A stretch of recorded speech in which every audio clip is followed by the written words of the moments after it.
Viral sebuah video seorang emak-emak bersama seorang pria terekam CCTV tengah mencuri pakaian di salah satu toko di daerah Pujer, Bondowoso, Jawa Timur, Rabu, tanggal 8 Juni tahun 2022.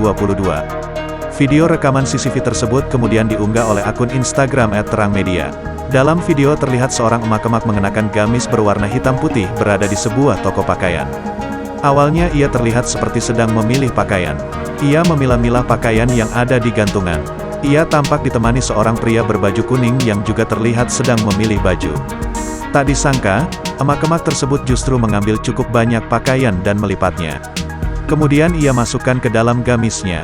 Bahkan, gantungan baju tersebut juga turut serta diambil. Saat memasukkan baju ke dalam gamis, si pria bertugas untuk mengisi baju yang kosong usai diambil dan merapikan gantungan. Keduanya kemudian perlahan pergi sembari seolah-olah sedang melihat pakaian yang lain. Unggahan tersebut pun ramai dikomentari warganet.